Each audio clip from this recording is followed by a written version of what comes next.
नमस्कार दोस्तों, good morning. जैसा कि आपको पता होगा कि मैं एक नई अपडेट के साथ अपने वैकेंसी पॉइंट चैनल पर आप लोगों का फिर से स्वागत करता हूं। और सबसे पहले मैं आपसे एक सवाल करना चाहूँगा कि अगर आप यूपी ट्रिपल एस सिपेट के अभ्यर्थी हैं तो कमेंट बॉक्स में आप ज़रूर लिखें कि हाँ, आप यूपी ट्रिपल एस सिपेट के ही अभ्यर्थी हैं। तो दोस्तों, जैसा कि कल यूपी ट्रिपल एस सिपेट का एग्ज़ाम है, तो उसके लिए आप लोगों को बहुत बहुत शुभकामनाएं। और उसके बाद पूरी तैयारी के साथ आप वहाँ पहुँचिएगा और जितने भी प्रोटोकॉल्स फॉलो करने हैं उस सब चीज़ों को, सारे इंस्ट्रक्शंस को पढ़ लीजिएगा, ताकि वहाँ पर कोई दिक्कत फेस करने को ना मिले। जैसा कि मैंने खुद बीएड का एग्ज़ाम दिया था, तो वहाँ पर आपको किट भी दी जाएगी और उसी हिसाब से वहाँ सारी चीज़ें आपको समझाई जाएंगी। तो आप अपनी तैयारी पे ज़्यादा ध्यान दीजिए। अब उसके बाद वहीं मैं आप बात करने वाला हूँ आज की बड़ी अपडेट को लेकर, कि आज की खबर है ये कि उत्तर प्रदेश में चुनावी माहौल में भर्तियों का सबसे बड़ा मुद्दा बनकर खड़ा हुआ है। और जैसे कि आपको पता होगा कि चुनाव में सबसे ज़्यादा अगर सरकार किसी चीज़ पर जोर देती है तो वो होती है युवा कल्याण के बारे में, यानी कि युवा के रोजगार के बारे में। तो दोस्तों, युवा के रोजगार का लेकर सबसे बड़ा मुद्दा बन खड़ा हुआ है पुलिस भर्ती और वहीं शिक्षक भर्ती। तो दोस्तों, जिस तरह से सरकार ने लोगों के दिमाग को भटकाने की कोशिश की है, जैसा कि दिखाना चाहा है कि उन्होंने 58,000 सहायक पंचायत की भर्ती निकाली, लेकिन वहीं आपको मैं बता दूं कि पुलिस भर्तियों में, बड़ी भर्तियों में शामिल 49,568 और 41,000, और वहीं 35,000 भर्ती मेरिट वाली, सबको मिलाकर जो अभ्यर्थियों की खाली सीट बची रह गई वो 13,000 समथिंग सीट है, जिसका 2 बार इंटरव्यू दे दिया है आर के विश्वकर्मा, जो कि डीजी भर्ती बोर्ड हैं। अब उसके बाद वहीं मैं आपको बता दूं कि इन भर्तियों में सबसे बड़ा मुद्दा ये बन खड़ा हुआ है कि नई भर्ती कब आएगी। तो दोस्तों, नई भर्ती 52,000 पदों वाली भर्ती है, जो कि सबसे बड़ी भर्ती साबित होने वाली है, और ये योगी सरकार में सबसे बड़ी भर्ती यही बनकर उभरेगी। उसके बाद मैं आपको बता दूं कि 52,000 पदों में 13,000 पद उन अभ्यर्थियों के हैं जो पिछली भर्तियों में अभी तक केस लड़ रहे हैं और उसके बाद या फिर उन्हें हार का सामना करना पड़ा है।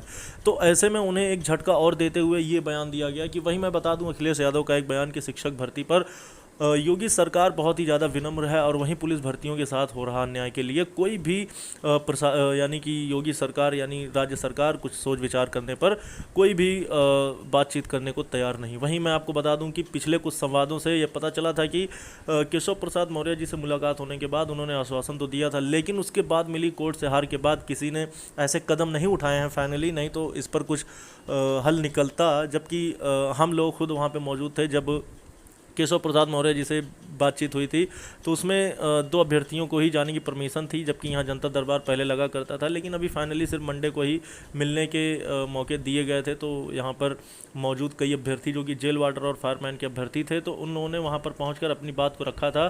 तब उन्होंने आश्वासित किया था कि वो जल्द ही उनके लिए कुछ ना कुछ फैसले लाने की कोशिश करेंगे। उसके बाद भर्ती बोर्ड की तरफ जब रुख किया, तो भर्ती बोर्ड में बैठे डीजी भर्ती बोर्ड आर के विश्वकर्मा ने भी इस बात का आश्वासन दिया था कि इस चीज़ के बारे में ये सोचनीय मुद्दा है कि ऐसे अभ्यर्थी जिनको इस भर्ती से वंचित किया गया है, तो उनके हित में कुछ ना कुछ फैसला ज़रूर किया जाएगा। तो दोस्तों, जैसा कि अभी जेल वार्डर फायरमैन की भर्ती रनिंग है, अभी इनकी ट्रेनिंग शुरू नहीं हुई है, तो जल्द ही इनकी आगे की कार्रवाई होने के बाद इनके खाली सीट का ब्यौरा पता करके उसके बाद इन भर्तियों में कुछ ना कुछ किया जाएगा। वहीं मैं बता दूं कि 49,000 यानी 2018 की भर्तियाँ और 2015 की भर्तियों का केस जो कोर्ट में चल रहा था, उससे मिली हार के बाद कुछ ना कुछ छोटा मोटा मतलब बातचीत अभी भी हो रही हैं।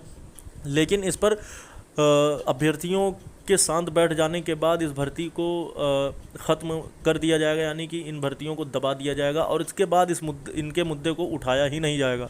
तो दोस्तों, अगर आपने हार मान लिया है तो फिर आपको हार नहीं मानना है और आप जल्द से जल्द इसके लिए कुछ ना कुछ कदम उठाएं, जैसा कि सीएम से मुलाकात करने का, या फिर अगर आप सुप्रीम कोर्ट का रुख करना चाहते हैं तो वो भी बेटर ऑप्शन है।